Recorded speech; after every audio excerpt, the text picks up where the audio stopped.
Welcome back to another brand spanking new episode of the Order of the Blazing Horse, your only Detroit Pistons podcast based on a mystical prophecy. I am one of those prophets, one of those boys touched by a horse in a very appropriate, consensual, age-appropriate, third eye, ethereal, warm, blazing touch in these cool temperatures out here in Ypsilanti, Michigan. Harry Morrows, joined as always by my co-host on the West Coast, staying as warm as that butter on your breakfast toast.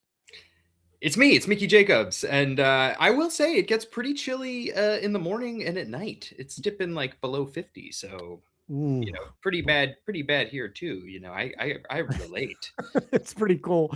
I'll admit it. Shout out to Ampersand. Showed up in the chat before the show even started with the Blazing Horse, the courtside seats. Happy to have you here. Mickey, how you been, man? I feel like it's been a minute since last we spoke. It's been 3 days. Yeah, we're addicted to podding. We're about that pod life, huh? We three pods in a week. Horse pod challenge. Horse pod challenge.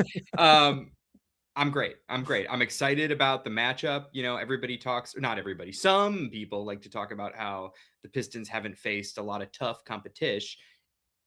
Whether you agree with that is, you know, whatever. I mean, people say that about Detroit West too. West hasn't played. They certainly do. Easy sketch. Yeah. And Jokic is out, but the Nuggets are real. And they are getting some really good play from a lot of their guys.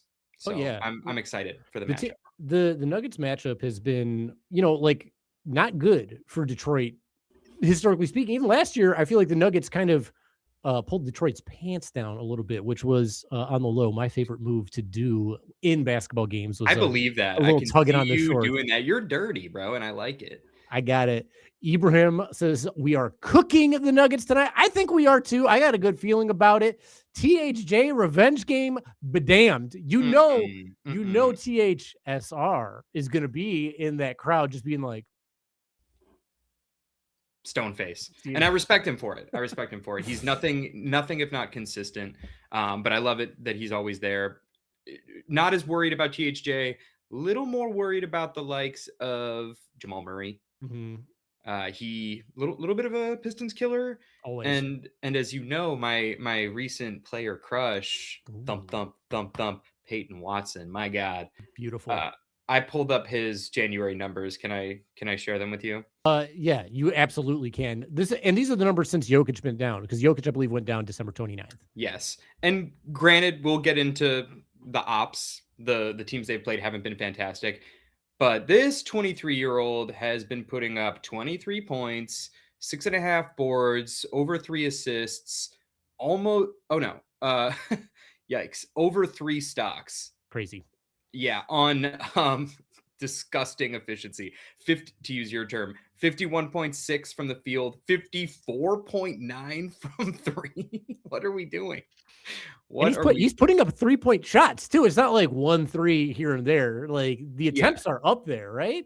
I believe it is over 5 attempts. 5.5 attempts a game. Yeah. Him and Murray over this January stretch, are shooting between the two of them 12.5 3-pointers a game, making 5.7 out of it. So they're both shooting well above 43. They are hot. They are as hot. Those two are as hot as it is cold in Michigan right now. OG, unnamed YouTube user, said he exposed the skin on his arm outdoors long enough to let the dog in, and the skin is still tingling. 30 minutes later, I get it. I've been shoveling snow all day, nonstop. Just it never stops. And these digis are turning into these digis. You know what I'm saying? Like, a little shrinkage. To bring these back a little bit. Like I said, I get it too. It's like a little bit chilly in the morning and in the evening. Like a light jacket, I think is what I would say. A little brisk, as it were. Yeah. To get back to the Denver Nuggets, because this game is in Denver. We got a late one, 9 p.m. out here on the EST, but not as late for you. I think like a 6 o'clock evening matinee game. That's pretty chill nice. Little sixer, man. Yeah. Mm-hmm. And like, besides Murray and Watson, who've been playing great, Aaron Gordon's been back. He's been pretty good in his time back. He's averaging like 16 points a game, Tim Hardaway Jr., as aforementioned, 15.5 points per game. Like these guys, they're getting good. Pickett's shooting 40%. I think as a team, they're 50, 40, 80. So they can shoot that thing. They can shoot. And I think our chat said they're playing inspired ball. Like it's nice to see. I do want to cover, they are 7-6 since Jokic went down. And people are like impressed. They're still a great team. I think Denver's still a very good team.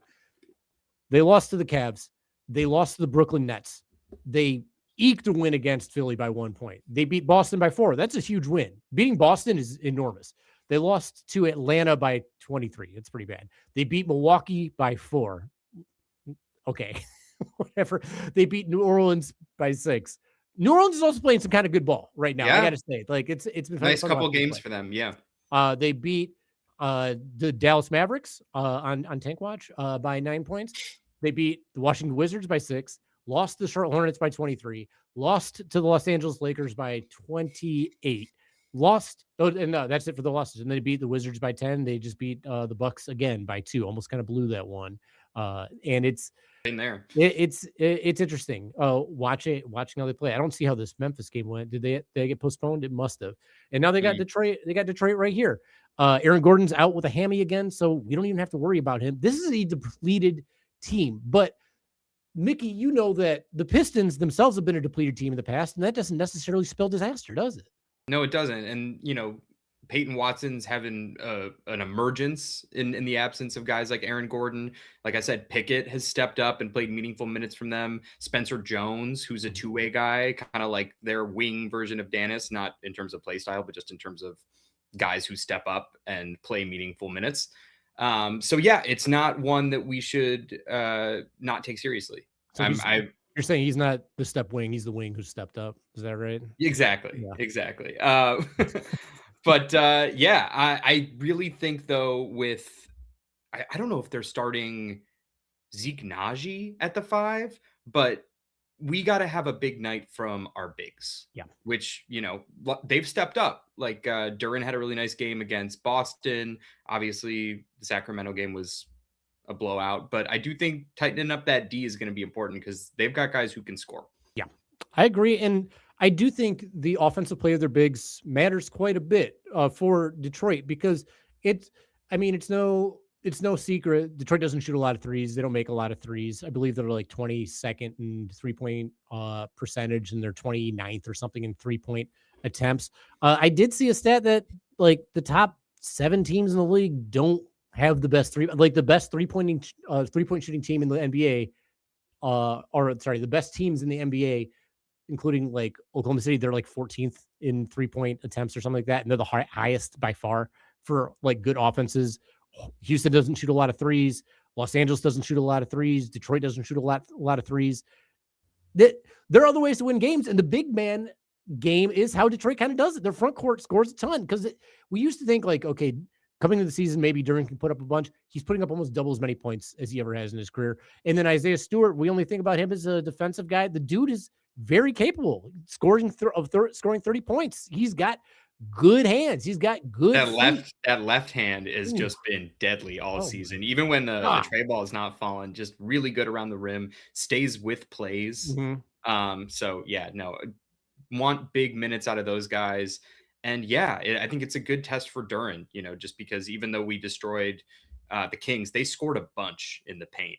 And we can't let that happen. I do think, and I don't have the stats to back up on this, but like I feel like when Detroit's offense is cruising super easy, they kind of let up on defense a little bit because it's like, whatever, who cares if we're scoring everything, no one's going to beat us. Just a boat race, right? Yeah. So I don't know. We'll have to see, but like both games against Sacramento, they put up a ton of points, and like I think they allowed a bunch. I believe that game against Sacramento was their most allowed points in Lord knows how long, outside of like the Houston game, right? But it's been fun to watch. Chat, I want to hear from you who you think will be the secret sauce to stepping up in this Denver game, what the best matchup is.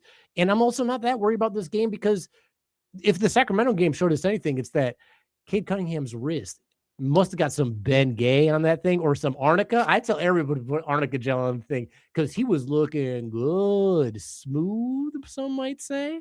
Yeah. Yeah, he was smooth operating. The 3 ball was falling, which just warms my icy heart. It is Your so good to see. 50-degree heart. Like I said, it's brisk here. But yeah, him scoring with ease, him scoring efficiently, great reads, a couple turnovers, but you live with it. The stocks are still up. Uh, did the Pistons top the power rankings recently? I think I saw that. I think I saw the number one.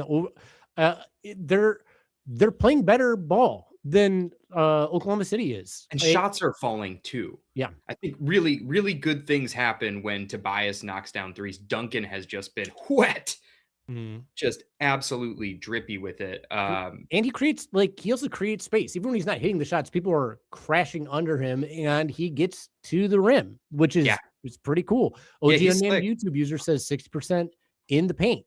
Is that like 60% of the Pistons points are in the paint? Because I buy that. The most entertaining aspect of this team is the stocks, Ibrahim says. And I mean, we got to see that with that Cade block on the chase down, which is always good to have going on. And the stocks are crazy. The Pistons lead the NBA in both blocks and steals. They're a defensively awesome team. I think it's a very entertaining style of basketball to give a watch. I do too. I'm really glad you brought that up, Ibrahim, because I feel like a lot of the fan base, and maybe this is just, doldrums of Reddit and places like that, but I feel like a lot of people have been down on Asar lately because he's not Amen Thompson, and the offense hasn't blossomed like you maybe would hope that it should. But so much of our offense comes from deflections, blocks, steals, and I agree with you. My favorite thing about watching Pistons basketball is defense to offense. It rocks. That's really the Pistons' bread and butter, right? And it's also what gets the crowd up. Like it really turns the tide as far as crowd noise and bench noise. It really brings the bench up to be just like pumping the jams. Amperson says Scott Hastings is going to rip off his suit and have a Pistons jersey on underneath. He's already signed a one-day contract. He's ready, and he's going to put up 45-13 on 70% shooting. Shout out Scott Hastings. Would love to see it. It's a good predict. But I'm just stunned that people are even remotely bringing up Asar in trade conversations or anything like that, just because from like, by all accounts, he is first team all defense, right now. And just so integral to the Pistons' success. And no, he's not the first, second, third, or fourth option really. But he is so good at what he does. He is a specialist and he's still young enough to grow. So I'm just, as far as I'm concerned, not even remotely close to considering touching him. Yeah. And like, I mean, another aspect of that is like, no shade to Tobias, because we love Tobias. Newsflash. We're not looking to trade Tobias. Pistons probably don't want to trade Tobias. We think he's important. We glazed him a little bit. I just don't think it's happening. I just don't think, And like he's not going to be starting for forever on the Pistons. Probably not next year would be my guess. I would be shocked. Yeah. The impression that most of us seem to have is they're going to try to get somebody who can shoot the three a little bit better at that 4 position. Who knows? And that'll just open up more space for Asar as well. So let's just see how he keeps growing. Again, he's a young lad. He's a young, sprightly lad. OG says people are down on Asar because fans really hope for a big leap, and that he hasn't simply been, but he has simply remained amazing on defense. That's correct. Asar is so crucial. Once he got his 5th foul in the Rockets game, we essentially lost due to his fear of fouling out. Also true, Ibrahim. People bring up that Amen like way outplayed Asar. He did by 17 minutes. He played almost twice as many minutes as Asar did. And so if you're going to bring up the stats, we can talk about that a little bit. What I loved about I love those Houston, Detroit matchups because these teams just like bang Cade on KD, right? What a matchup. Amen, Asar. And the Amen Asar battle is great because they never get to play against another defender like they are, right? They never have a person that can match them or knows their history. It's very fun watching those two kids duke it out, and they love each other. Like it's not like when they talk about each other, it's always glowing. It's always on the blow up in a good way. And I think the jabs are so slight. Like Asar said that he calls himself Big Brother because he weighed more when they were born, and that's the big diss. Like, that's very funny. They're also both very firm on they don't like the better twin talk. They're not for it, which I think is pretty cool on their end. And they're both great. I think they're both great and exciting to watch, and they have different roles on their teams. And like the comparisons just exist because they're both on good teams and they're twins and they're both exciting. So there is that, but I do think the fouls did matter quite a bit. 5 fouls is a tough pill to swallow in a very tight game when the shots weren't dropping and you lose your best defender. That was from Ibrahim. And Ampersand says Asar is untouchable. He's just not coming along offensively as much as people have wanted. And he does have his bag around the basket. He's no Michael Curry. Shout out Pistons legend, Michael Curry. Yeah, you said it with the fouls. That was a fun game, and it's also fun because half the Pistons are Texans, or have spent time in Texas. So everyone's got family and friends. But yeah, progress isn't always linear. I think and worst case, we get him on a pretty great deal. Right. So that could be another benefit. Duran, it took him a couple seasons to have the offensive breakout, and he's trying to be more consistent with that. The defense is, I think, at worst neutral now, would you say, for Duran? I think it's good. I think he's good at defense now. Neutral to good, somewhere in that range. Like, his stock numbers might not be crazy. He's not getting like all the blocks like Stu is, but his vertical contests are awesome and he's huge. So like, he does prevent people from scoring around the basket. His numbers for players shooting against him near the basket are very good. And I'm happy that he's on this team. His awareness seems to be pretty solid. And we also can't forget defensive rebounding can like matter a lot. It's not like he's the best defensive rebounder. He's a better offensive rebounder than defensive rebounder, like respectively, but he's still a great rebounder. And OG says neutral. A lot of people say neutral. That's fine. I think it's neutral on this team, but above average in general. Maybe I'm just an over-homer. Probably am just an over-homer, but what are we going to do about it? Not much, I'd say. Not very little. And he's getting a bag. Like, I don't know how crazy it's going to be, but he's going to get paid. 35 to 40 prob. That's a lot. I will say that is a lot for a lot of money. A big man. For a 23-year-old is a lot. Yeah. That is a lot of money. Ibrahim says Duran makes good rotations. I also want to say this. In that Rockets game, when he was out on an island against KD, I know KD knocked down those threes. I think his defense has looked pretty good on people one-on-one as of late, especially around the perimeter. So, like, not like he's dominating stretch bigs, but we haven't like talked about stretch bigs lighting this team up in a minute, it feels like. So that is true. I'm feeling pretty good about his defensive progress on this team. And like, if this team's identity is defense and our best defensive players aren't making that much money, that's pretty great. OG unnamed YouTube user hates to throw cold water on the defense here because it's going to freeze in that weather. But he's been allowing 60% at the rim recently, and that ain't good. That is true. What is recently? I want to know what recently is. If recently is that Kings game, I get it.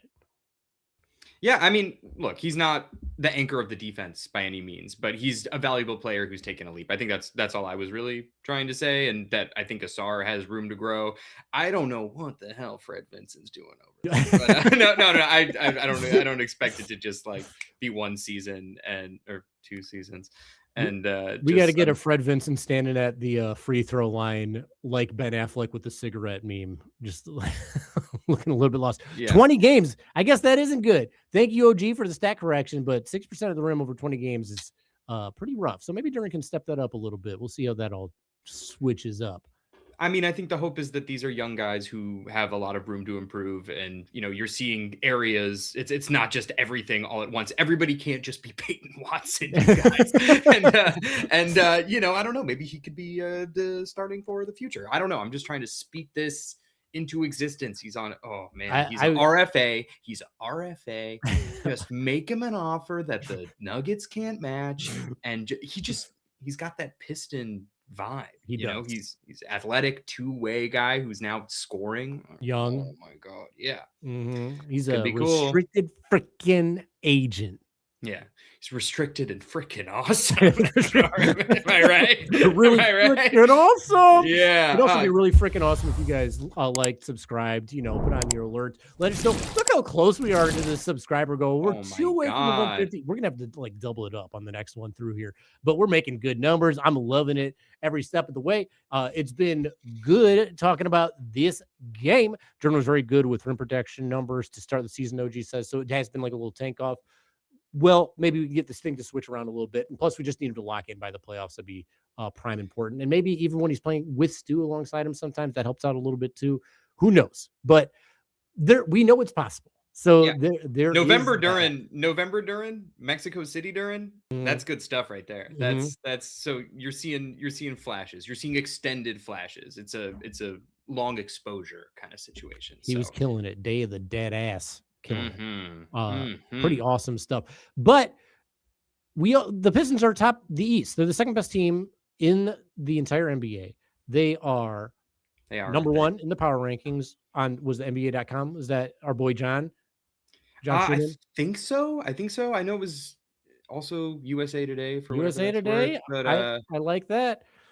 Ibrahim says, keep an eye on Peyton Watson. Mickey's been keeping both eyes on Peyton Watson, both hands on his quads because he has been enjoying the ride. In fact, you would love us to make an offer to RFA Peyton Watson, I imagine. Is that right? Yeah, big time. And I know the Nuggets would love to retain him, but they can't retain everybody. They can't retain Aaron Gordon, and I don't think they can pay both. They're probably going to get rid of Cam Johnson, if that's my guess. Sure, but who I don't think is making a ton of money, and they also have Bruce Brown, who I don't think has been that. They would probably dump THJ and Bruce Brown. You would try to make Peyton Watson work, but with us, he could start. And get serious minutes and be with a point guard who loves to, just the assist leader of the league. Not a big deal. Just assist leader of the league. Just say that a couple more times. But yeah, no, a guy like that would be great if and when we start to look for the PF OTF, the power forward of the future. Ooh, I like that. PF OTF. Yeah, it rolls right off the tongue. Like a stubborn British guy. Really good. Really good.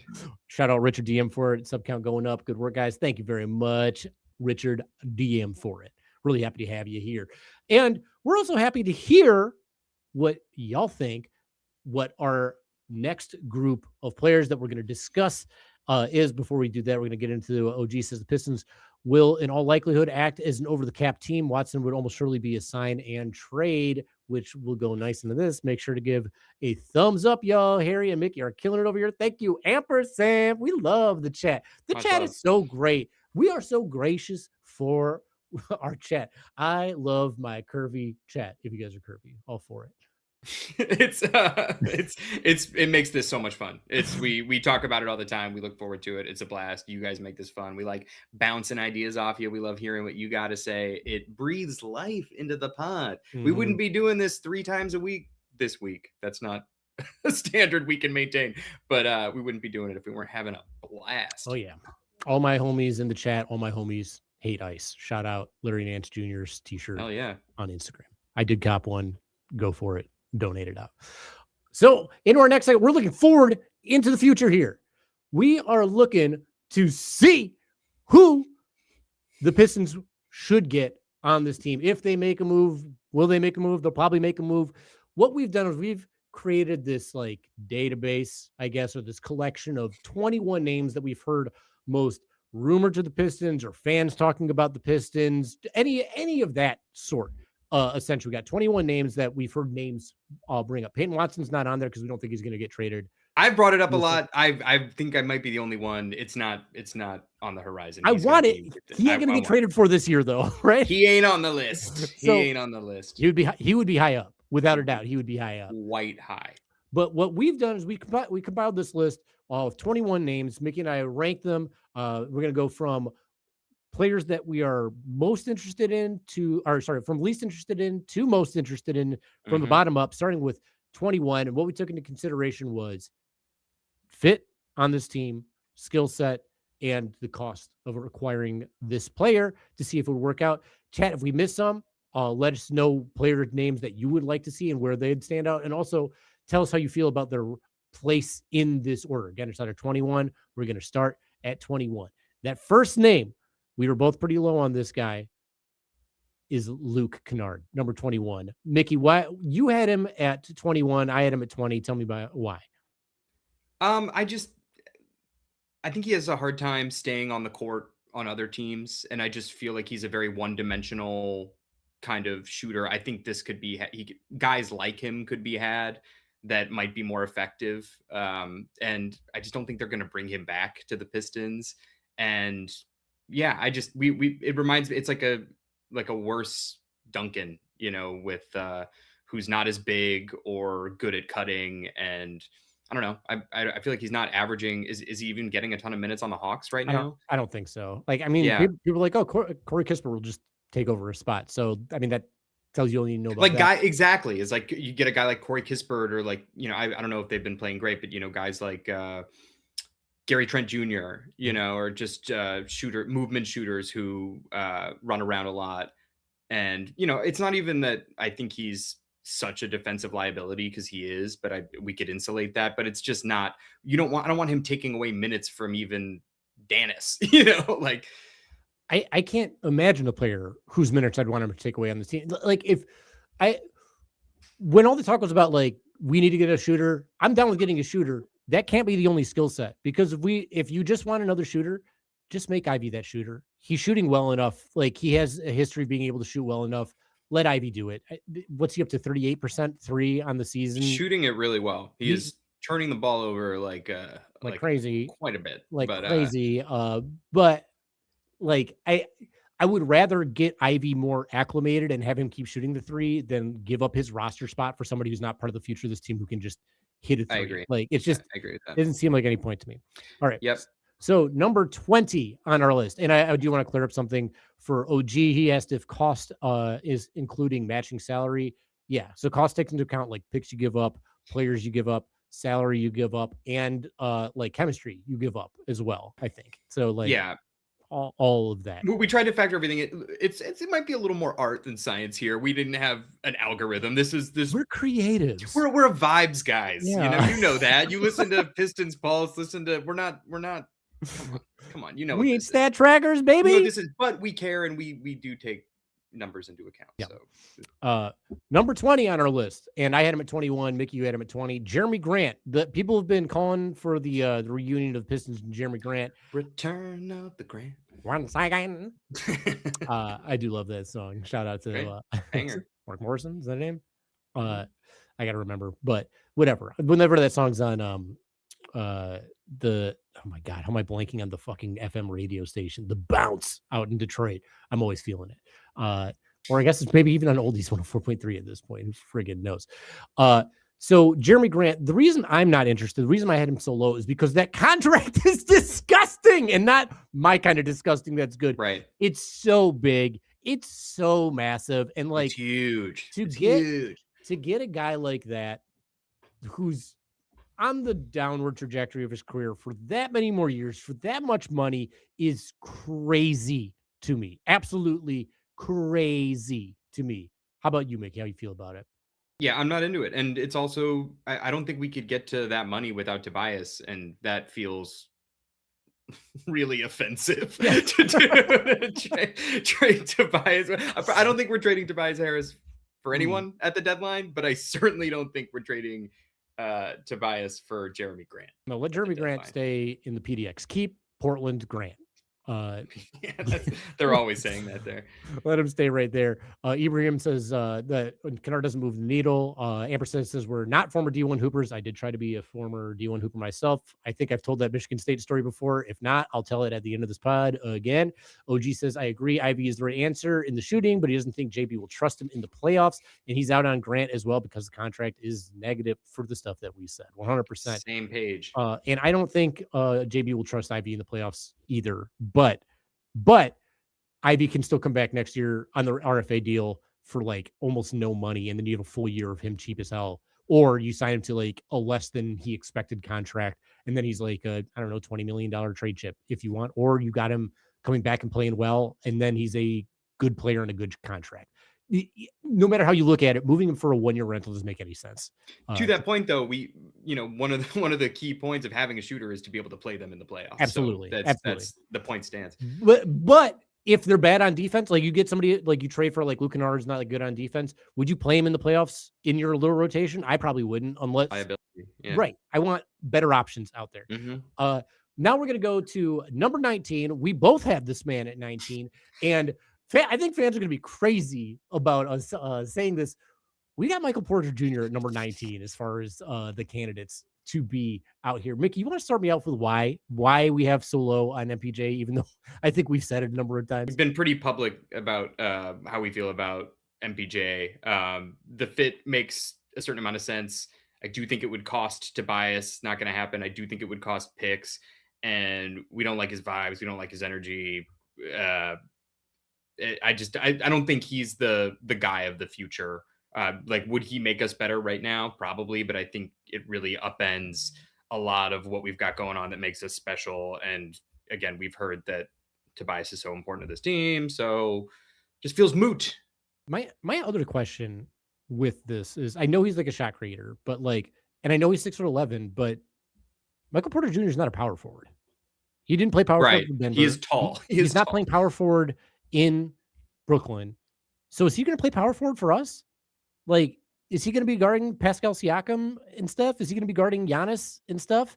Or is that going to force Asar back to the 4 where that experiment hasn't worked all that great? Like, I get that the shooting fit makes sense and the creation fit makes sense. I don't understand totally the positional fit with Michael Porter Jr. and all the other stuff. Like, I just don't know, man. You know what I'll say, though? And as OG Unnamed YouTube user points out, 19 is pretty low. That's awfully low when you hear some of these other names that are coming. But yeah, I just like, I don't know. I will. One thing I will admit about MPJ is that he can create buckets for himself. Yeah. And this season, I think he's been a better passer. Just like a number 2 creator, but so I get that would probably improve the team, but I just don't think it's worth the cost and the what it does to our culture and roster. Right. The reason for me that it's so low is because the cost, I think, will be so great. Like, he is regarded by most minimum. Right. So you're giving up 2 first-round picks plus Tobias plus probably Ivy, maybe plus Ron Holland for this. Would you do that? There's no way. Like, there's just no way to me that when you think of this, especially if it's Ron Holland, the identity of this team, again, is defense. And I think Ron Holland is going to be one of the better defenders in the league. He's already kind of showing that now. Yeah. We were talking about Asar, and it's sort of like Duren. Duren is a good young center who is backed up by an amazing center in Stu. Asar is an amazing defensive wing who is backed up by a really exciting defensive wing in Ron. And you've actually liked Ron's spot 4 minutes.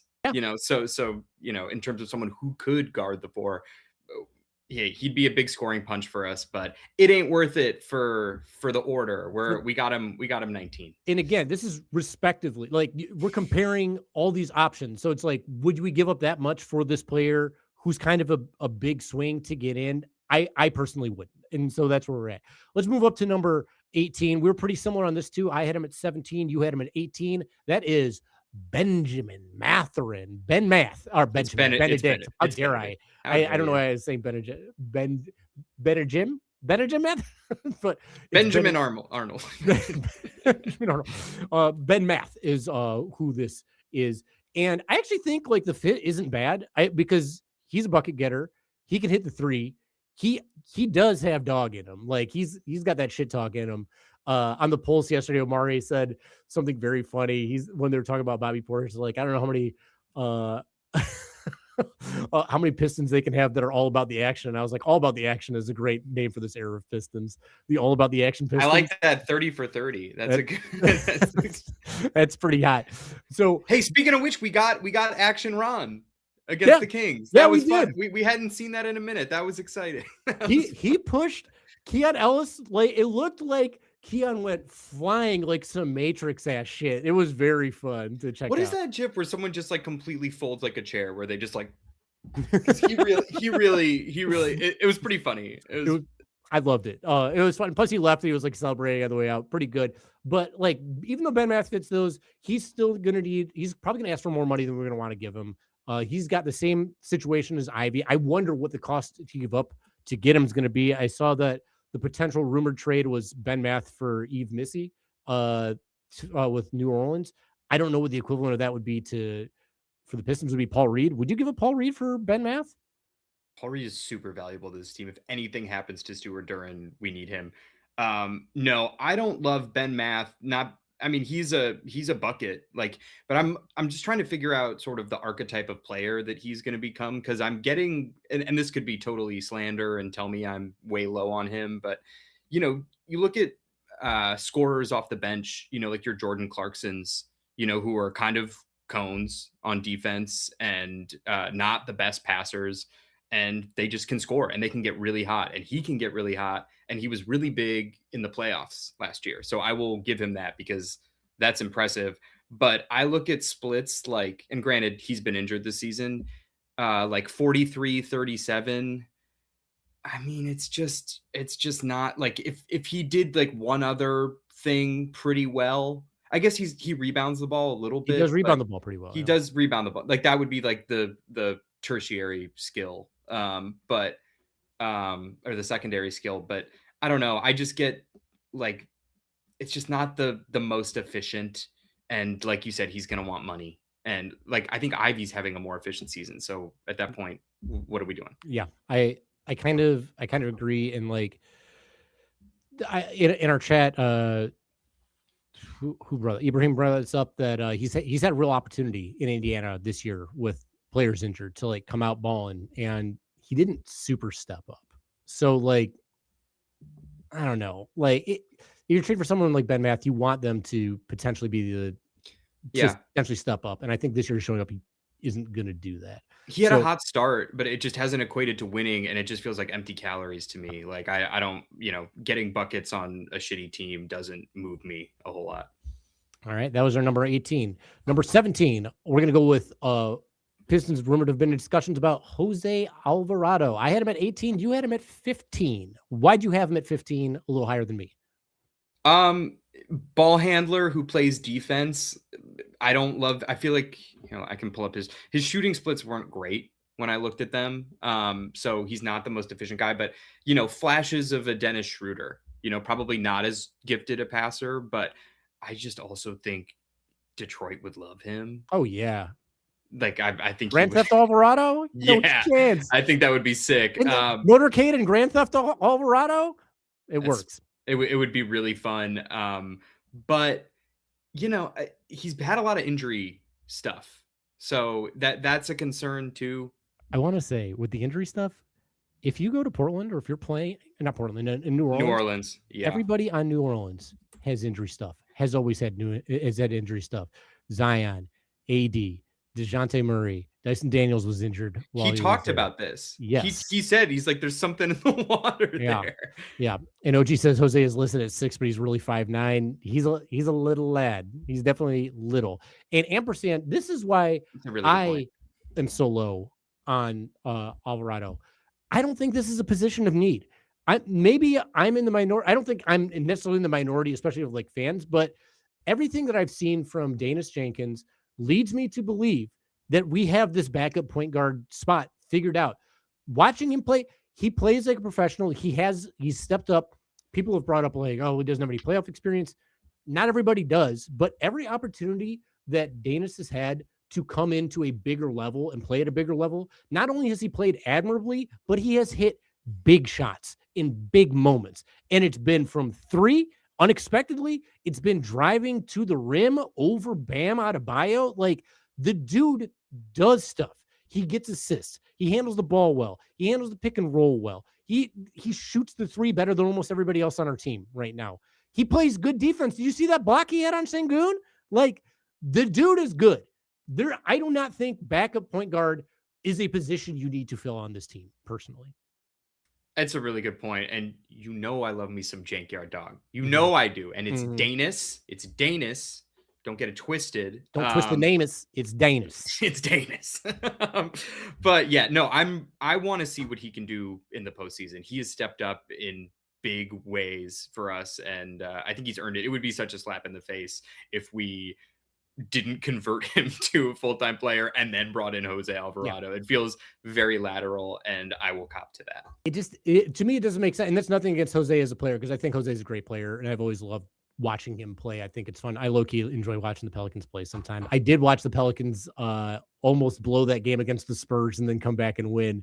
That was pretty fun. Also, I want to shout out leading Lions for joining the chat. I don't think we've seen you here before, so shout out. He does say motorcade and Grand Theft Auto. Alvarado is actually pretty cool.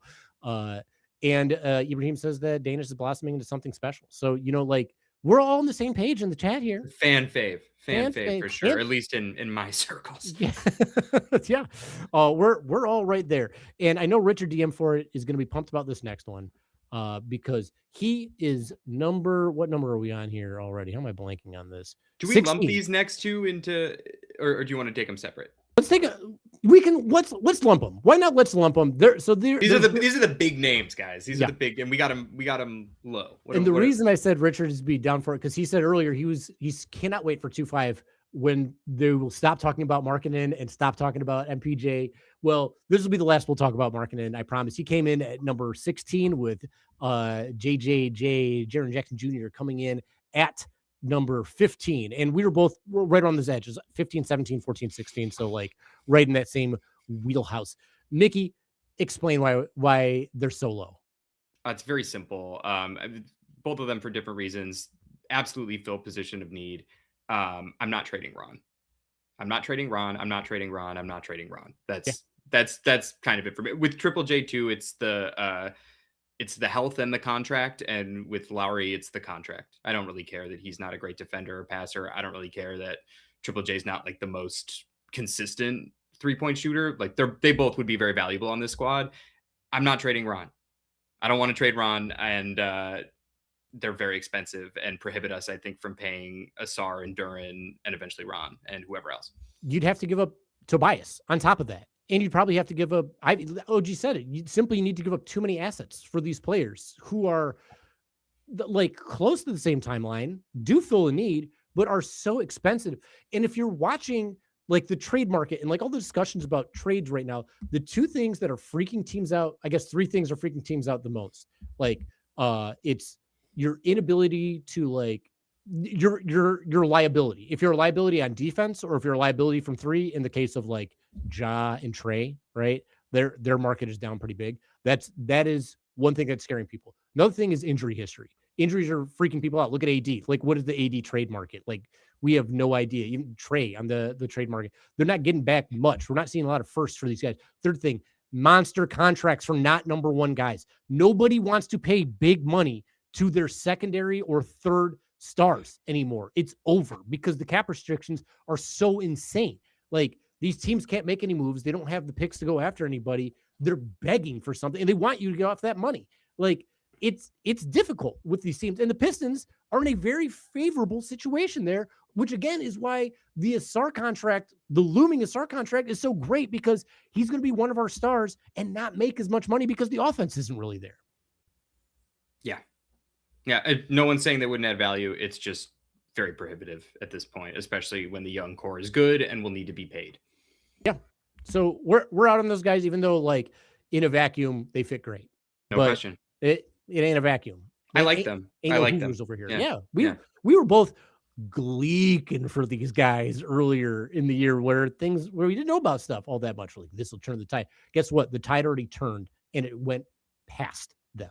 Yeah, right? We're just making a couple tweaks. We're just putting on some touches, or at least that's, I think, sort of where we're at with this deadline and sort of what we've heard, which is very little. From gleeking to tweaking is what we've switched on to. So we're on to that. So that was 15 and 16. Those 2 big guys. We've essentially got rid of 3 of the 4 huge dudes that we're just not about. So now we're on to number 14, and this is a name that the Pistons were rumored to have looked at. He's a player on the surging Charlotte Hornets. It's Colin Sexton. And Mickey, you brought up Colin Sexton at the very beginning of the year as a player that the Pistons could look to potentially bolster their offense a little bit. And I think now people are catching up to you a little bit. I had Colin Sexton at 16. You had him at 11. Yeah, I would not be bummed if we got Colin Sexton. Everybody talks about how we need players who can create for themselves and for others. He can do that. Is he, your second star? No, but would he be an improvement from Duncan at the 2 and send him to the bench and allow him to cook bench players? I think so. Right now, he's averaging 14.5 points in 23 minutes on 49, 38, 87 splits, almost 4 assists, like a little over 2 turnovers, and a stock. Like, he's not an amazing defender, but he plays hard. And look, I think we're getting into the realm of more realistic, and I don't hate it. How do you feel? Because you had him a little lower than I did. I did. I don't hate it because I like him as a player. I really do. I enjoy him quite a bit. I would rather him on the bench, if I'm being honest. Like, if we didn't have Duncan Robinson and we had somebody else starting, then I would like I'd like Colin Sexton on the bench. The reason I'm not like so about it is this team has this opportunity to be very big while also being athletic, while also being like strong, right? So you can be strong, you can be fast, you can be big. I don't want to sacrifice that to take on Colin Sexton, who's like 6 feet tall. Like, I don't want to create a player to get hunted in the playoffs. Also, Colin Sexton has played how many playoff minutes? Is it none? It's 0. Is it 0? That's the. So he's due, is what you're saying. So is Danis. That's right? true. So like, so is Sasser. Like, to me, like he's a player like Marcus Sasser who's had more opportunity than Marcus Sasser a little bit to like play in a bunch of teams and do stuff. I do think he's better. I think he's better. But he's also on an expiring contract, and he's $19 million this year. So you have to give up something for him, right? You could send out. I guess you could send out Karras, but then you're sending out a 2-year contract for a 1-year contract. I don't know why Charlotte would do that. So then you have to send out assets on top of it. So like, what would that be? Do you really want to sacrifice like Karras and Ivy for Colin Sexton, or Karras and a pick for Colin Sexton, or like, because you can't use the TP on him? It doesn't sound great. It's like I like the player. Again, I think the player's good. It's just in this specific opportunity, I'm not 100% with it. I think I would have enjoyed it at the beginning of the year, because then we could have like really seen how this whole thing goes for a full year and like made it work. But right now, not for me. How do you get Sexton, and who drops out of the rotation, Ivy or Danis? Like that's the thing. If you get Sexton, Ivy's probably done, right? Like that was my thinking. So whether it's a trade, he's in that trade for Colin Sexton, or just gets moved elsewhere in a playoff rotation, I think those are the minutes that I would want it taken, because I would still want Danis, which, saying it out loud, makes you a little smaller. Right. So, although he's only 1 inch smaller than Ivy, I will say, but he's also probably weighs a good amount. I thought he was like 6 feet. According to Google, 6'3". Okay, well, but I feel like Ivy's stronger than he is. But Ivy's like, so, and I guess here's my other question: with Ivy, who has the higher ceiling between those two players? Well, I think in theory Ivy, but this season I think the floor is a lot higher with Colin Sexton, and we saw how effective Cade was with a ball handler on the caliber of Dennis Schroeder, who was not having an efficient season. And Colin Sexton is a massive improvement from he's an improvement from Dennis Schroeder for sure. I think as a scorer. And I think he's like slightly worse as a passer. Okay, so slightly worse as a passer than Schroeder. I personally consider Danis the Schroeder replacement, like just straight up. That's a lot of playoff minutes, though. I don't care. Like, I think when him and Cade play together, they play well together. Like, it allows Cade some off the ball moments. And like I said, I think Danis like has stepped up. I think he is a ready for the moment type of mentality, type of personality. I think he's got it in him. You want to talk about nasty dog? He is the nastiest of the dogs. He's talking trash to everybody. Like, it's just, I think he's got it in his bones where I believe in it. And so when I think about Ivy versus Sexton, I think Ivy has the higher ceiling, not this season. I don't think the season's going to go well for Ivy for the rest of the way, but I think he's easier to retain on a cheaper deal than negotiating with Sexton next year to come back and potentially be worse than Ivy. You know what I mean? Like, right. No, it's a lot to give up for a rental. Yeah. Whether it's a pick or whether it's Ivy or whatever it is. I was trying to look up to see how many minutes Schroeder played in the playoffs. I bet it was a lot. I bet it was a lot. Yeah.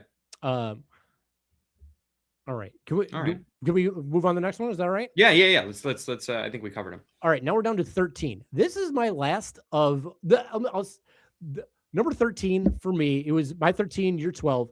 This player for me was my on the fence of how I would feel about it. This is the first one of like, maybe about it. Everybody else before, I think I was decidedly no on it. And this one, I think I'm leaning more toward no, but you could talk me into it. And that's last year's all-star for the Miami Heat, Tyler Hero. My 13, you're 12.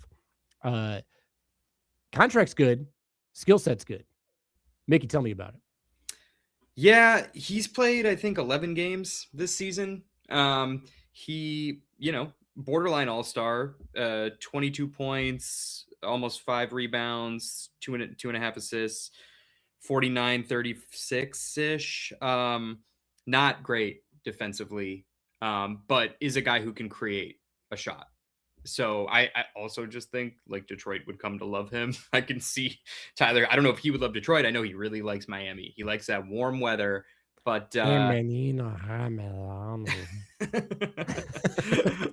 but I think it would cost you, something in the neighborhood of Karras, Ivy, Sasser picks, like 2 picks, which, health permitting, I don't hate. I think part of what's so appealing to me is the contract. It's so good. Was it like 30 million?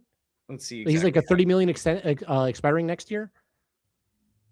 Let's see. Well, we've got 31 this year, and next year he's 33, and then he's a UFA in 27-28. Yeah. So that's a player that doesn't blow up your books. You can make a decision on next year. Right. He's a bucket. If it works out, is a bucket. At the very least, won't be hitting any backbreakers against you anymore in those close games that they seem. He's got some sauce to him, man. He's got some personality. I bet you he would fit in. Mm-hmm. That's a guy already has a relationship with Duncan on top of it. There you go. I'd send him to the bench, and like 22 points is a good amount of points. Like he can score, and you need a player who can score, especially from 3. That's where he's got his history. And if it's not working out next year, 33 is a pretty good contract. That's a movable contract. And, if you sacrificed Ivy, Sasser, Karras, it's like, I think that's worth it. The question is, how do you feel about the picks? Because I think it would probably be 2 picks. I'd think about it. Like I would think about it, but like to me, the injury concern is like, and like, would you have him this year? Which is like, it's pressing, especially if you give up 3 of your guards, right? And she picks on top of that, right? Like, right. It's just, you want him competing in these playoffs. I think that's why I think I'm a pass on him, even though I'd think about it. If Trajan believed in him, I would consider it. I'd be like, okay, I would trust Trajan because he has done nothing but give me every reason to trust him so far. And OG says that he misses 20 games ish a year on average. 3/4 of the season's not bad. Like, it's not bad. It's really not bad for most players, I'd say. But like, it's still something to think about. This season has been bad. This season has been the injuries have been really bad. And so like, you want to see how it goes. And like we said, he's also not a defensive guy. So if you're giving up 2 picks for defensive liability, it's like it's a little bit tough. But that's where we stand. Chat, I'd love to hear how you feel about the Tyler Hero to Detroit. Give me the other Miami card if they're selling. We'll get to it. It's higher on the list. Yeah. We'll get there. Number 12, the Dirty Dozen. The rumor just came in with him somewhat recently, and that was Herb Jones. I had Herb Jones at 10. Mickey had him at 13. A former Trajan Langdon darling out in New Orleans. He does have some injury history. He had 1 good year of shooting the 3. He's okay at shooting the 3, but he was also on Defensive Player of the Year watch and he's a big old wing. Hero Stinky says smelly garage fluids. Welcome to the chat, my guy or gal or however you. I respect that. I it seems like the cost is prohibitive for a lot of people, but we've moved on. We're in Herb Jonestown.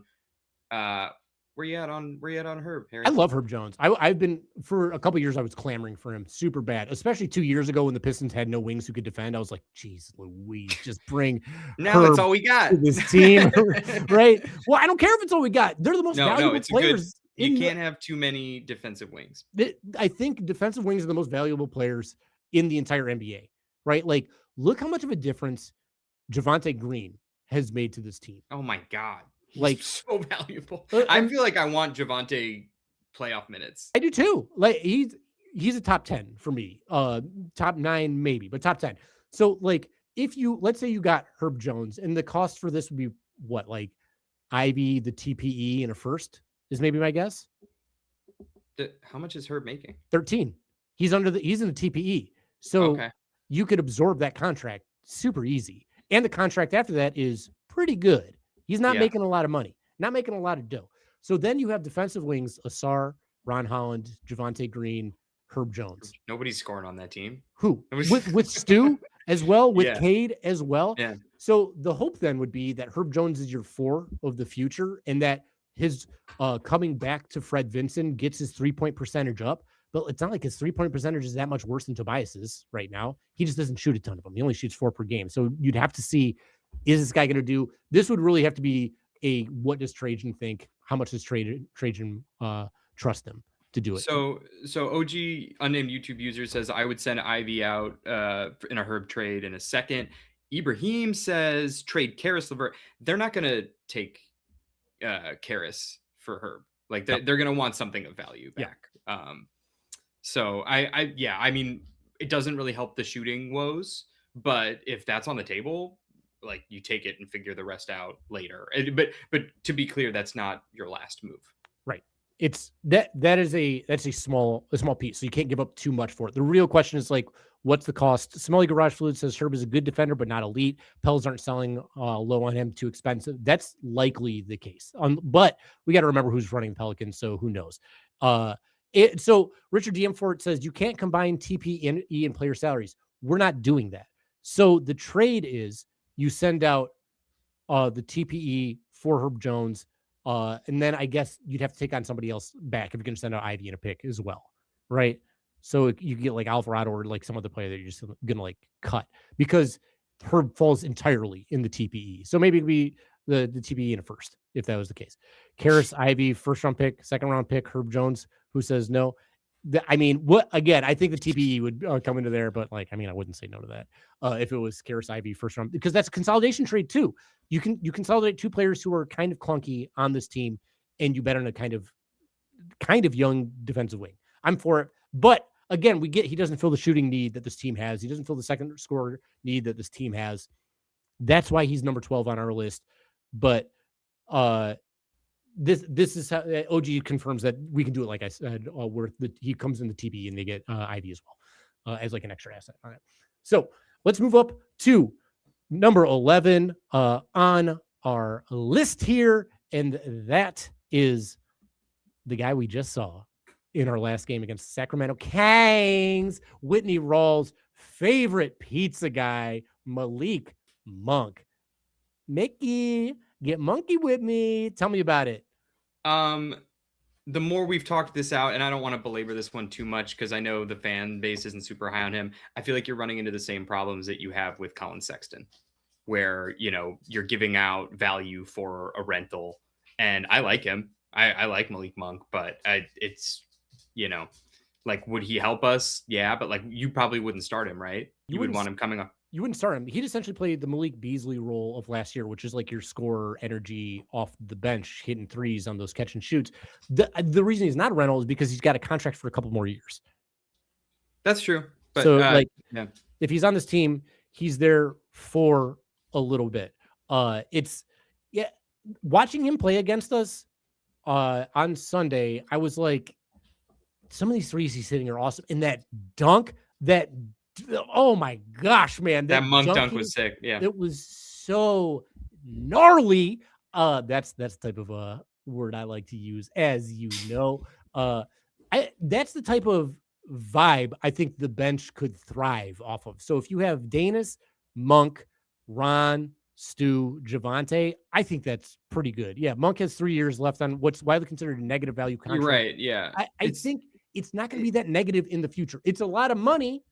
It is a lot of money, but 2 years, 1 year, that's the type of the $19 million deal we're talking about is the type of deal that we're talking about giving to Jaden Ivey in the future.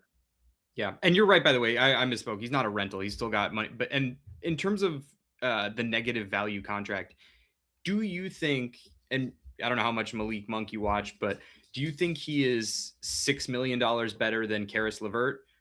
I kind of do. I do on this. I do on this team. I don't think necessarily as a player, but I think on the role that this team needs, yes, kind of absolutely.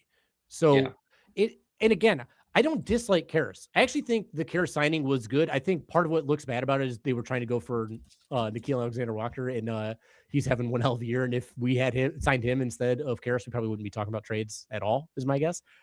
Because no, we would not. Yeah. We would not. He's having a hell of a season, and he's a great two-way guard wing. Love Nah. Mm-hmm. So Richard says he just doesn't think that shopping for guards should be a priority unless they're bailing on Ivy/Sass. I think part of this is we don't expect Ivy to be in the playoffs. Like we don't expect to be part of the playoffs this year or maybe at all. So maybe we buried the lead on that. That is sort of like the mindset that we have, that like the expendables this season. Like I'm not saying I don't think Ivy's going to be a good player, but I think of the guys I wouldn't be heartbroken if you moved, it's Karis and Ivy.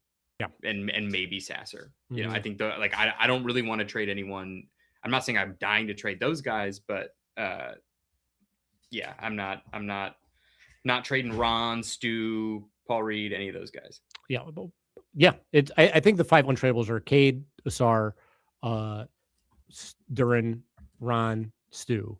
And then the players I would prefer not to trade are Duncan, Javante, Paul Reed, Danis, right? Yeah. That's 9 guys. I don't want to trade any of those guys either. And then Tobias. I prefer not to trade Tobias on top of it. So like there's a lot. OG says he would trade Sasser because he thinks what would be best for him and his career. That's possible. That's for sure possible. Although I do think that if Sasser is the 5th guard in this rotation, like if he continues playing this role, he'll have a pretty successful career here as well. But I do think he could be like a 4th guard for some other teams. I bet like if the Minnesota Timberwolves had Marcus Sasser, he would be thriving like crazy.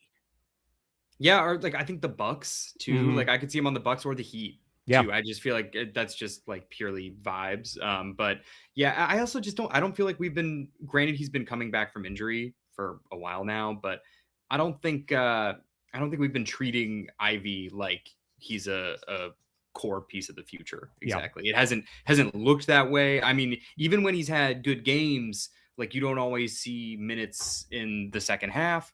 So I'm just, I think that's sort of like the mindset with which we attacked this list. It's unfortunate that the injury and the contract situation have really thrown off his trajectory with this team. And it's not to say that it's guaranteed to be gone, but that's the reason that he's in these talks. Because if you do want to make a trade, you have to trade somebody.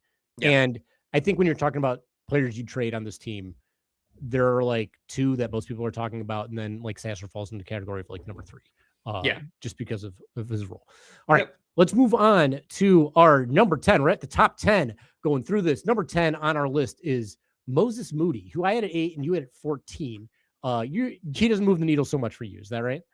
Yeah. And it's just like a pretty inefficient guard wing. Like he sometimes shoots a 3 ball, I think plays okay defense. It feels a little lateral for me. Yeah. Like if you're trading, like Karis, like even Karis, it feels like a little lateral. Like to me, if he's catching, what do you like about him? Yeah, his 3-point shot, like he's shooting the 3 really well. I think his catch and shoot 3 is like 45% or something like that. Okay, it's really high. He's shooting 5 3-pointers a game. He's making them at a good clip. He's got good size. He's 6'5", so we don't. Right. He's shooting almost 40. He's shooting almost 40. Good size. The contract is $11 million. Like $11 million over the next couple of years. So it's a good contract. It's good size. It's a good skill set. you probably don't have to give up all that much to get him, is my guess. So if we're talking, this is the role of like, if we're looking to get a guy who's just going to shoot the three, and you're moving on from Ivy, this is a guy who's not going to turn the ball over. He's turning the ball over like less than 2 times a game. I think like 1.8 or something. It doesn't have a lot of usage. Doesn't have a lot of usage. But I mean, neither does Ivy. So right. He's still turning the ball over a lot. Right. So. That's what I'm saying. So like, if you have a guy like that, just shooting the three, great. So that's where I'm at on him. Nothing too exciting about it. Just a player who can hit the three on a good contract that's acquirable, who's got decent size.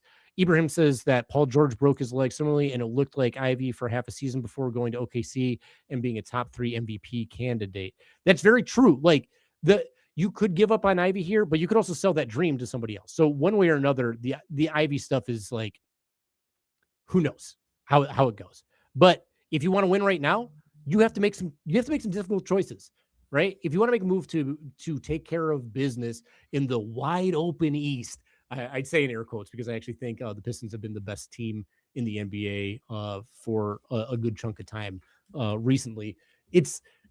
Why not make a move to shore up your team a little bit instead of waiting? Richard says they might trade Moody if you take Kuminga. I'll pass on the Kuminga situation. The spoiler alert, he's not on this list. But should we move to number 9? Yeah, it's getting good. It's getting good. And we actually had this guy higher. We were both higher than 9 on our list for this guy, which is funny. I was 7. That's how things average out. It's just how things goes a little lower. But that number 9 on our list is Bobby Portis, who does fall in the TPE. This is the guy who Amari said, can Pistons really have this many guys who are all about the action? And the 3 ball for Bobby Portis has been sick. I think it's like 46% or something. The defense for Bobby Portis has not been great. He also deals with some injury stuff a little bit, but he plays a lot of games. I think he does have a couple years left on this contract. So there is that. The question is like, how much of a slide we're going to take? And the thing for me with Bobby Portis, outside of being all about the action, which I do love, is that the 3 ball, like the big position of need, everyone seems to think that the Pistons have is backup 4, right? I think it's like a backup 4 and like secondary creator. I think those are like the 2 holes that people want to fill. And 3-point shooting on top of it. So this guy's backup 4 3-point shooter, and he fits the vibes of this team. So certainly, and he fits in the TPE. Like, I think that's good. You trading a pick for Bobby P? I don't know what pick. Like, I don't know what we talk about. I do the TPE in a couple seconds. Yeah, that would be amazing if they are just like so desperate to get off people's money. But like, if they're gonna just try and clear cap, wouldn't it be like Kuzma that they're trying to get rid of more likely? Like, or are they? This is all just like, are they giving up on Giannis? So I think this happens one or 2 ways. One, they give up on Giannis, which some people think they should, some people think they shouldn't. I think it could go either way. Like, I do think the Milwaukee Bucks have an opportunity to potentially retain Giannis, get like another flashy player to join them, and like also get a good pick this year, because they're so bad. But let's say they trade Giannis, then it's a fire sale. Then you can get Bobby Portis that way. Let's say they try to get somebody who's got a big contract. Like, let's say they try to get Ja, and now you're sending contracts to match Ja's contract out. Bobby Portis could be one of those contracts. Memphis don't want that shit. Memphis don't want that contract. Memphis, hey, guess what? We'll take Bobby Portis out of your hand with his TPE in a couple seconds, or you give us some seconds. So you be like the third team in that opportunity, right? Facilitating. Yeah, that's what OG unnamed YouTube user just said. Oh, I see. Great. OG's on it. Smelly says Portis's defense has been ass 5th percentile defensive EPM. If you're out there with between Stu and Ron, does it matter that much what your defense is like? Ron, Javante, and Dennis are the other 4 players on the floor. Not that huge a deal in the second unit. That's also large. That is also a large bench. So that's interesting. And yeah, just a guy who can knock it down and just be a body. Mm-hmm. So like he's up there for us. I think if it's a need, who knows for you guys. But like I get it. Defense has been bad, but he fills some needs for this team. Number 8.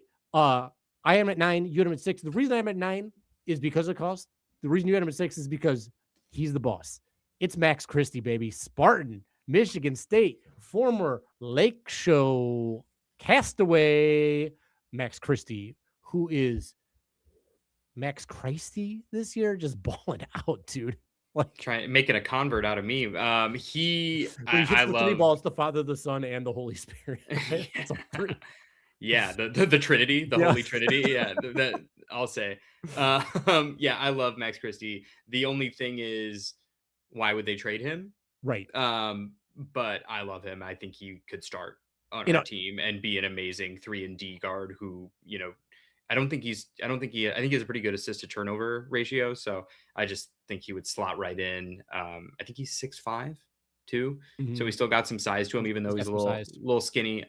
But yeah, I'm just a fan. I have some Lakers friends out here, and they were excited about him, and he got shipped in the AD Luka Doncic trade. But he's been really good. He's crazy efficient and bit of a defensive specialist as well. So Yeah.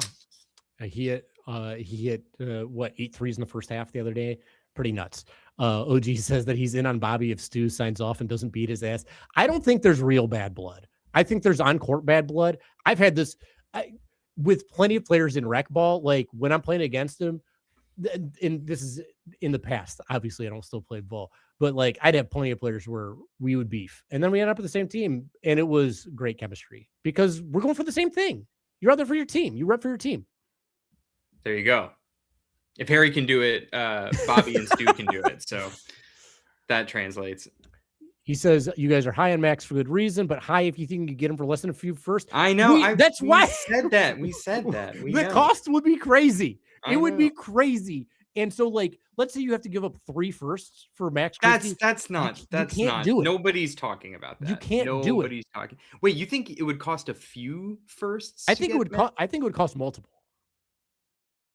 You don't think Ivy a first and change could get you? Damn. I really don't. I think All right, Ivy. then. I think Ivy and 2 firsts, maybe. That's too much.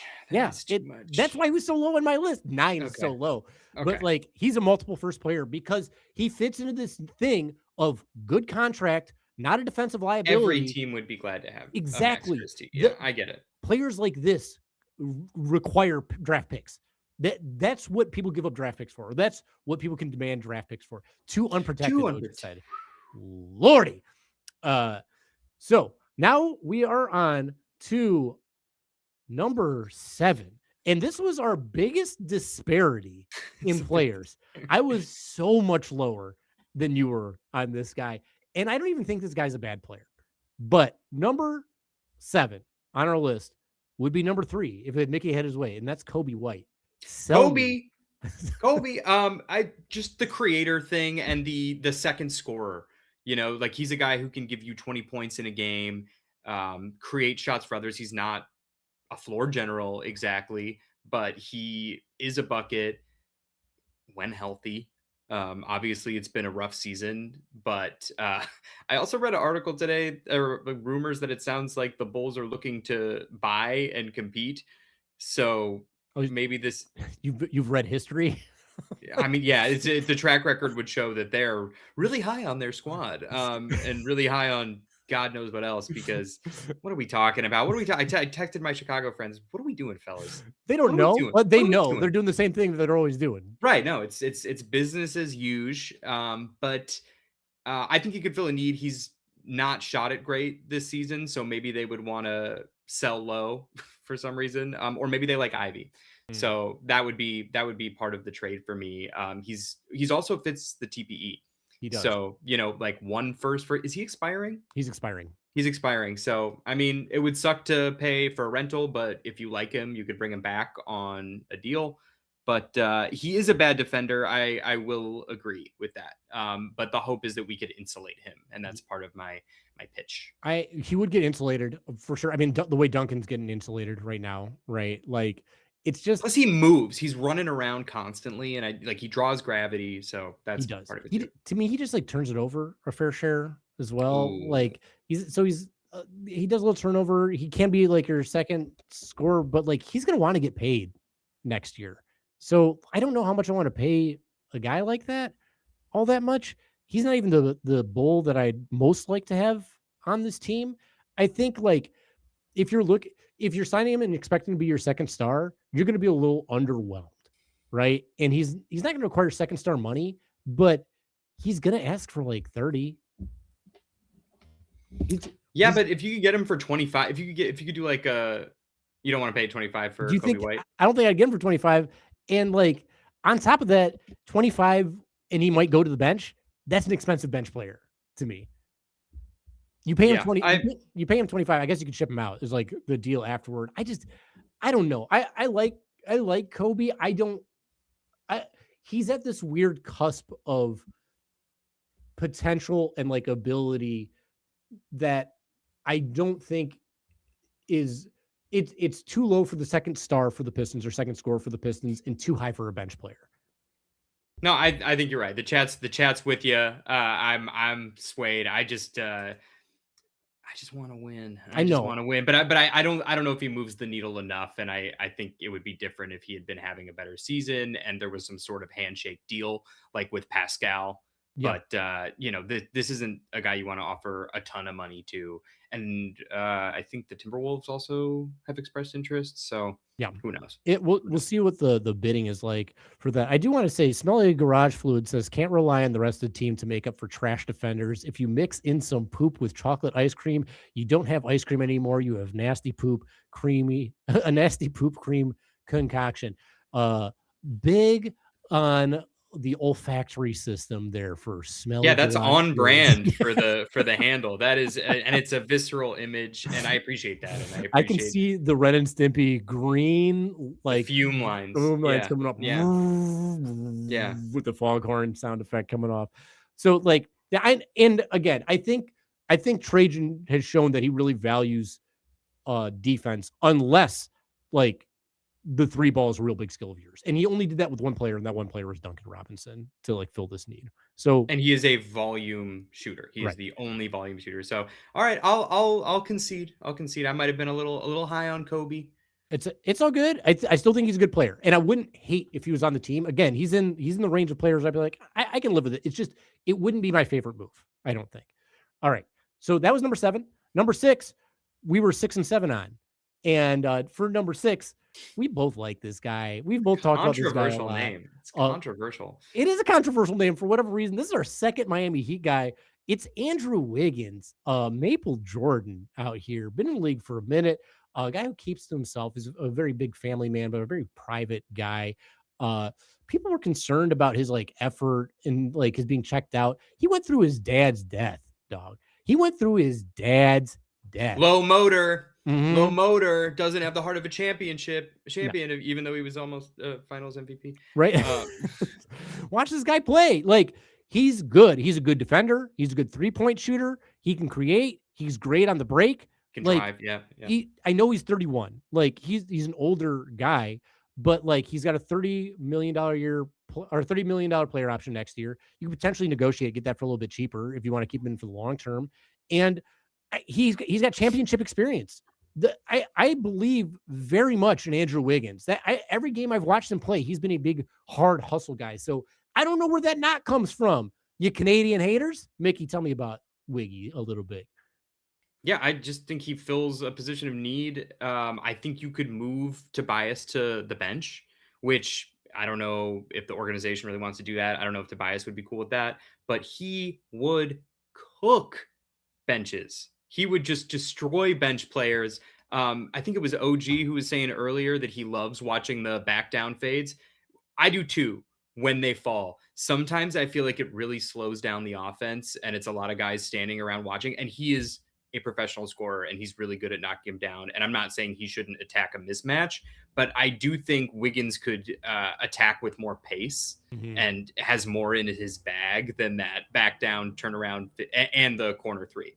So I think Wiggins is basically a 3-level scorer who can defend and create. So that we're getting high up. High up. I really like him. And we keep talking about a decent contract, by the way, too. Yeah, it's like 27 mil or something this year, and then and Miami's not in a place where you have to match salary. You don't have to match salary with them. So you could do something like Karras and potentially Ivy and maybe Sasser for like Wiggins. right? I would do that. I would personally, I would do that. As other people have brought up that I've talked to online and elsewhere, Miami doesn't like to sell a whole lot. They like to compete. Yeah. They've got Spo, they've got Pat Riley, they like to go for it. So But they might also like to go for Giannis. So they might want a pick for Wiggins. And I think I'd give up a pick for Wiggins. Like I would too. give up one first round pick. I would for trade Wiggins. Ivy, Karras, Sasser, and a pick for Wiggins, and Right. I think it stops there. And then maybe you could use the TP and absorb somebody else from their team. That way you can get like Return of the Tech. Return of the Tech. I wouldn't hate it. Like not that he would get a lot of minutes, but come back here. Yeah. It'd be something to think about. I think it'd be something to think about. And like with the idea of Tobias on the second unit, he would absolutely cook the second unit. And the second unit needs somebody who can score. They need somebody who can reliably score out there. And if Tobias can back down first lines the way he's backing the first lines down, imagine what he'll do to back up fours. Let him feast, and he can still get minutes. So for those of you, and I'm not saying there's a bunch of people in the chat who've been like, "Oh, Wiggins stinks, I hate him," but I do know some people aren't fans and they think he's mid or whatever. Would he come on this team and immediately be the best teammate that Cade has ever had? Yes. I think the answer is I think so too. So OG says, you can't deny that Wiggins has been very up and down in terms of effort throughout his career. I thought he was going to be a star, but he doesn't really have that dog in him. He was amazing in the chip. He was, and I think he's been good for the Heat. And like, I don't know how far down it's been with the so he got traded to Minnesota, and I think he was really good in Minnesota. Right. And then he went to, was it Golden State right after that? Was that the next squad? Was he drafted in Minnesota? He was drafted by the Cavaliers. Okay. And then he got traded to Minnesota for Kevin Love almost immediately. Oh. Right. As the number one pick. Yeah. And then I think he went to Golden State after that, and now he's in Miami. The up and down, the downs haven't been so bad to me, and the ups have been so great. And again, like I brought this up last time we talked about him, but the dunks in the fucking championship in the playoff runs are so insane. Like I just love a dunker. He's a 3-and-D 4. He's a 3-and-D 4 who can drive, who can put it on the deck, and yeah. And so I haven't watched a ton of Andrew Wiggins like on every team he's ever been on or anything, but when you say his motor has been inconsistent, like I'm just curious what you mean, and I'm not saying you're wrong. I'm just curious because his stats are pretty consistent, and I understand there's more than just the stat sheet, but he points and a whole bunch of other shit, like pretty much everywhere he's been. So I do think there's some slander that he gets that's like a little like yes, he had some personal reasons and stuff, but like I don't think that's been like, except for when his dad died. Was there a bunch more of that? And like I'm asking, I'm not like poking holes in your argument. The last thing I'm going to say about his perception too is like he was perceived to be like the next. They called him Maple Jordan because they thought he was going to be like the next great, and he didn't become the next great, but he still is great. You know what I mean? He's not like, I don't think he's like a Hall of Famer or anything, but or at least very good. He's an awesome player, and I do think he'd be the best teammate that Cade has had. Well, with the exception of maybe Duren. Duren's pretty good, but like I don't know. Like Duren could be that, but I think Wiggins has accomplished so much and really is that guy. And Wiggins he's number 6 on our list. Number 5 on our list. Number 5 for us guys is Keon Ellis, and this is a pretty big gap too. I had him at 4. You had him at 9. But he played pretty well in that Sacramento game. And like, I've pined for Keon Ellis for quite some time. Everybody in the NBA seems to be pining for him. He's a 3-and-D 2. He's having a down year shooting wise, but every other year he shot it above 40% from 3 on pretty good volume, like 6 3-point attempts a game. I thought he showed some like pretty good juice in the game against the Pistons, like not just catch and shoot, but like some good movement as well. I'd be pretty pumped to get him on this team because if he's shooting threes and he can play defense, you can put him on the first unit or the second unit, and you can sign him for like, I don't know what type of contract next year, maybe like $12 million, maybe like $13 million for the next few years and see what you have out of this young kid. How do you feel about Keon? I know you've had real estate on Ellis Island for a while now, but I'm taking all the immigrants in, man. Yeah. Once again. Yeah. Yeah, snow good, ice bad. And snow, even the snow, from what I hear, it sounds like it's pretty rough. But I didn't think the defense looked so amazing against the Pistons. I do think that contest where he fouled, I forget who, was it Tobias who shot 3 free throws? He fouled someone while taking a 3. It was like they challenged it and it didn't go. They didn't win, but I don't know. I just didn't think the defense looked so great, but I also don't think the cost would be that high. So I'm here for it. But I'm curious because I know you're such a fan. What role is he starting at the 2? Potentially. Like it's potential. I'd think about it because it does up your defensive ceiling. He's a better defender than Duncan, like straight up. Oh, He's no up- question about that. There's no question about that. But he's not the volume shooter that Duncan is. I mean, he doesn't have the gravity. He's shooting 6 3-pointers to Duncan's 8, right? So you Okay. like, and you put him in the role that he's playing, right? Where he's like a second unit guy. So you could start him. You could ask him to shoot a few more. So there is that. Yeah. Or against, you could be in the second unit. Again, like the cost is nothing. His contract is like nothing. And he's young. So you can see if maybe he gets a little bit more out of it than what he did. And while you might not have been impressed by the defense, I think he had like 4 stocks in the last game. Did he? He's way up there in deflections. Let me check out what his actual stats were in this game. Keon Ellis. He had no stocks against the Pistons. No, that can't be right. It is. He had 14 points. Oh, he did have no stocks. And it was a turnover Malik Monk. and no assists. Malik Monk had 4 stocks. Yeah, Malik's a creator. Malik looks good. But no, he didn't do much else either. He fouled a couple times and turned the ball over. Whether you agree with that foul or not is up for debate. But when you say he costs nothing, what do you mean exactly? Like his contract isn't. No. But I thought you meant to get him. No, and even to get him. So like Ibrahim in the chat says, or it was OG. OG says, what are you giving up to get Keon Sasser and how many seconds? Who cares? Like with the seconds. In all honesty, we have a dozen second-round picks to do stuff with. Like you got to use them. Just use these picks. Would you trade Ivy for Keon? No, I would not. I wouldn't do it straight up because I believe Ivy has a higher ceiling than Keon Ellis does. Even though I am very worried about Ivy's turnovers and Ivy's defense. I think those are both like very prohibitive things. I guess I would think about it, but I think you could get more for Ivy than Keon specifically. You could, couldn't you also do the TPE? Doesn't he fit in that? Yeah. He's making like, again, like, I don't know how many million, but it's not TPE in seconds. They're not treating him like a player they value. You know, I know they want a first, but would you give up first? Because that's like apparently the asking price. He's not a first. Not a first player. But he's a handful of seconds. Yeah, a handful of seconds for sure. So there is that, and maybe Sasser. If you're not going to play Sasser, maybe Sasser. Even though I think Sasser is also good, but Keon's bigger. And in theory, his defense is better. Right. All right.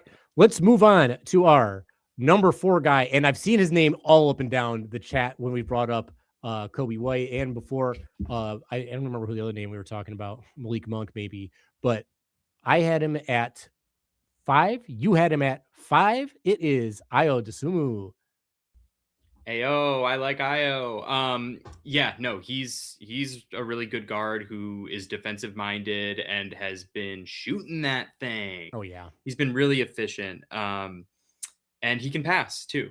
Like he's kind of just a do everything. Would he start for you? Would Ayo start, or would he be your little energy guy off the bench? I think I'd have him off the bench, to be honest, because like I love Duncan's volume 3s out there, and I don't think Ayo is like a volume 3 guy.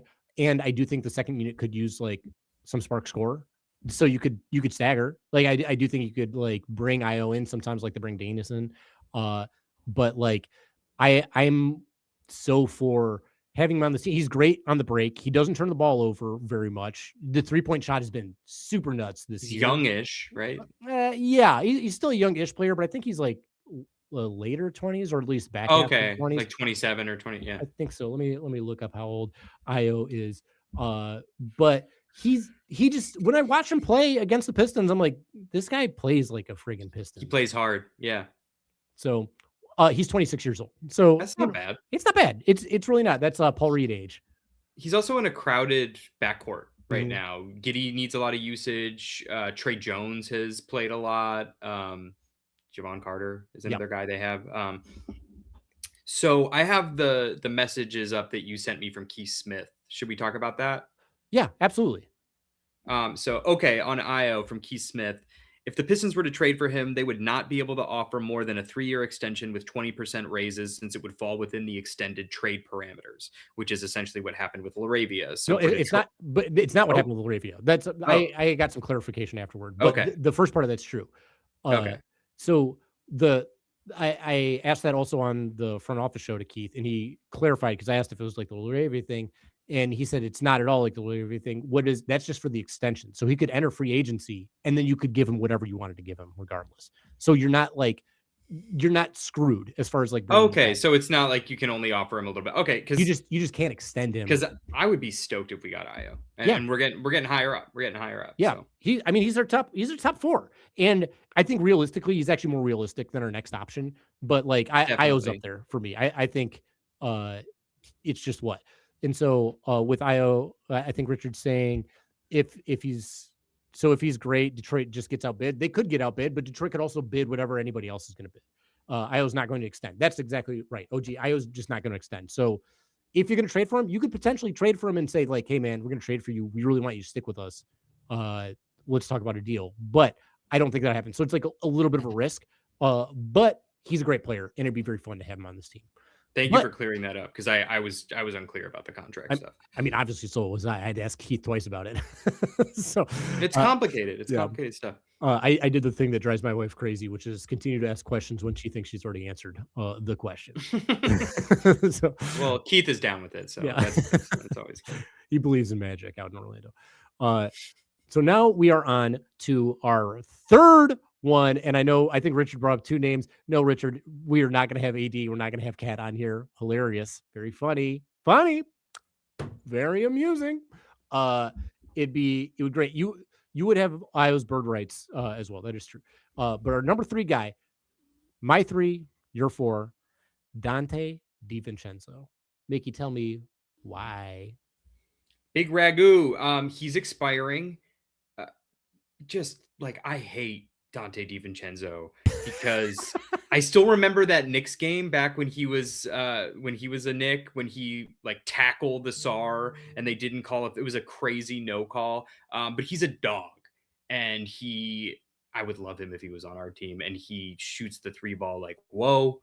Could immediately come in and start for us and send Duncan to the bench, and just would be huge. Or if you like Duncan's size, he could be an energy guy off the bench, but I think he would be great starting. He's got the defense. He's fucking crazy. He's nuts.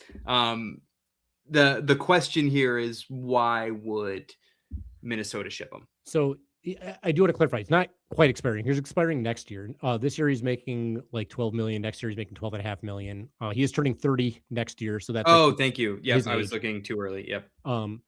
The only way Minnesota would trade him, I think, is if they made a move for a bigger player and they like included him in there. Like if there was part of like some 3 team trade. Hey Joe Baby, welcome to the chat. He says utilize Dante's general hooliganism for the common good. Talk about all about the action, right? Like bring that action.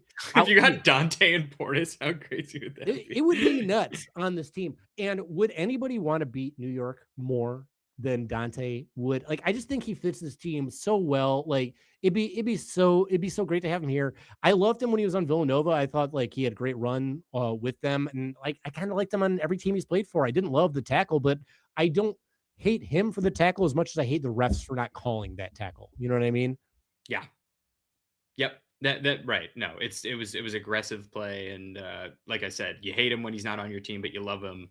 You love him when he is. Right. Yeah. And OG says, why is the 6 seed trading a starter? And again, the only reason would be is if they made a much bigger move and they had to send salary out to do so. They are strapped. And I think they're second apron, so they have to match salary.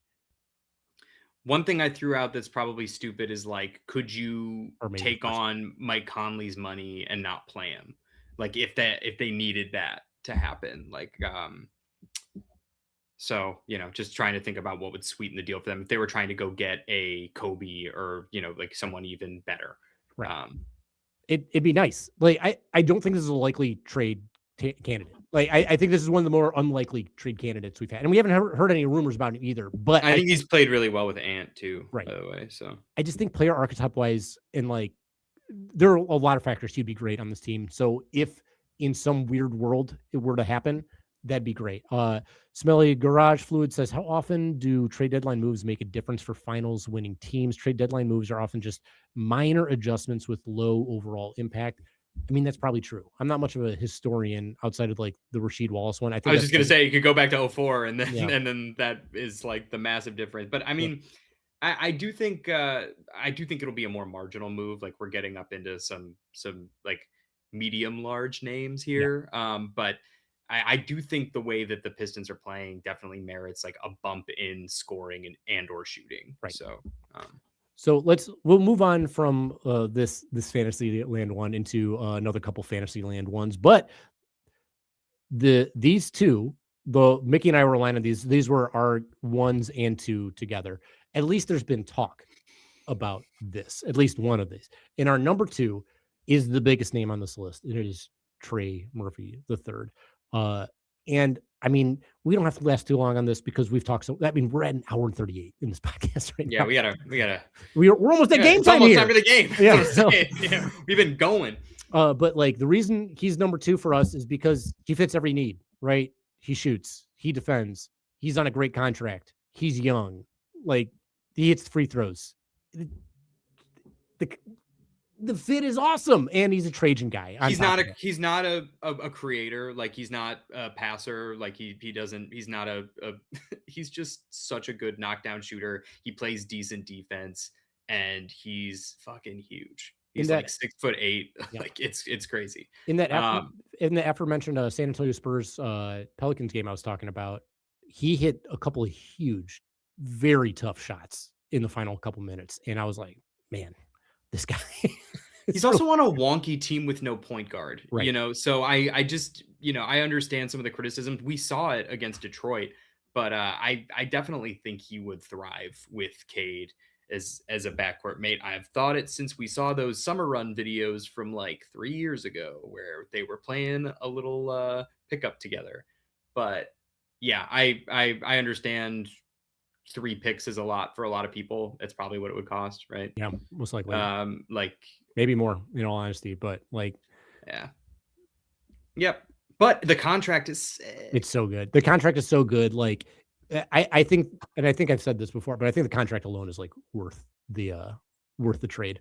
And it's good. Smelly says Pistons have a 11-ish% chance to win the finals according to multiple advanced predictive metrics. Making a move on the margins at the cost of future value might get you to 12%. I don't think that's worth it.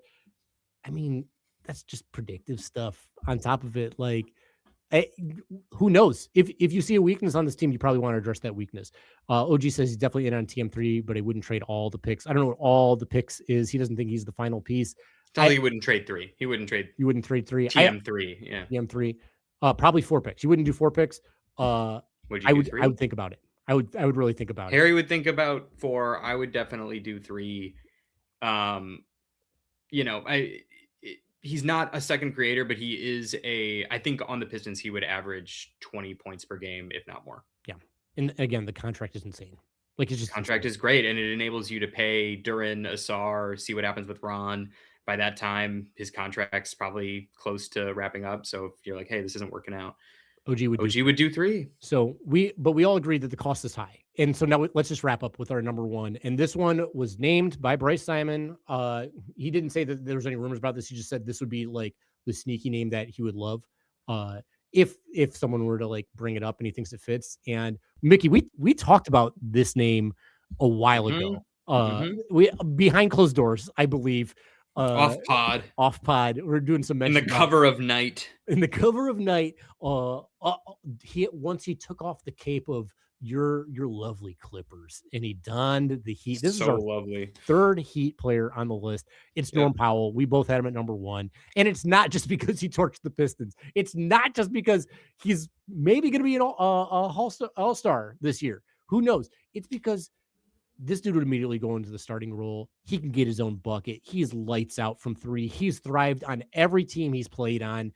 And he's a little bit older. He's on an expiring, So like you figure out that deal with him at the end of this year. I think he's got a player option as well. I'm not entirely sure. Maybe he's a UFA. It's one of the No, two. he's a UFA next year, but yeah, this year he's making 20 mil. So, in theory it would probably be like Karis Ivy and a pick. Karis Ivy 1 first. If that's the so cost, it is a 1-pick rental, and then maybe you get a handshake deal to like bring him for 2 years, pay him till he's 35, 36, maybe a 3-year deal. Like, I mean, he's averaging like 24 points or something. Like he's shooting up crazy. A true 3-level scorer, not a good defender, but he's fast and he's moving constantly and he's got gravity. He gets steals. He's averaging over a steal. He does get steals, and he's just a gamer. Like if you watch him play, he's so much fun to watch. The Clippers have been oft hurt, and with Kawhi and PG back when PG was a Clipper, he had a ton of run, and he was hugely responsible for them getting as far as they did when they did. You're telling me that this dude wouldn't want it so friggin' bad, like so friggin' bad. You wouldn't have to give up Tobias. You get him. You've got a couple of like serious veterans with some serious juice on this team with the young guys doing their thing. Now, not all the pressure's on Cade to get all the buckets. Norm can really get the buckets. Like he's the name to me, even though there haven't been any rumors about it, that makes the most sense as far as what he could do on the floor, what he would bring to this team, the whole contract situation, what the cost would be, and what Miami might be looking to do, considering Miami's like right at that play-in, like 6-spot level and potentially in on this Giannis mix. So that's where I stand. And I think, Mickey, that's where you stand as well. Right? Yeah. On a like tiny scale, a version of the Siakam deal really makes sense to me, where like our timeline is different than Miami. We're competing now. Smelly, I hear the metrics, but I'm also like, if you bring a guy like that in, I think that moves us more than a percentage point when you just like factor in, and this is eye test, this is vibes, but it is so hard for us to score the fucking basketball sometimes. Yeah. And with a guy like that, not only can he get you some, but his gravity can get other guys some. And I think he would just be a really good influence on the team. I think he'd be a solid vet, and they probably want to get some value out of him. Like if the Heat have any chance to compete this year or like in the future, I don't think it's going to be because of Norm Powell. So yeah, I don't think he's part of their long-term plans. So I agree. And plus, like I think part of the reason that 3 players on our list are from the Miami Heat that we have is, I know there's so much talk about Heat culture, is like, and it's like almost a punchline, right? Like Heat culture this, Heat culture that. Culture matters. Like the Pistons have a culture. Like getting one of these players that understand that, and they clearly all understand that. You're like, okay, there's a new culture here. It's not that dissimilar from what Miami's culture is. Go with it. Run with it. These guys are going to fit. These guys go with it. Go with it. Run with it. Like, subscribe. We're at 149. We want to get to 150 so bad. Dude, if we did it before the game, that would be so cool. But, we all have goals this season. The Pistons want to win a championship. We want to up our subscriber count. I guess a championship would be cool too. It'd be nice.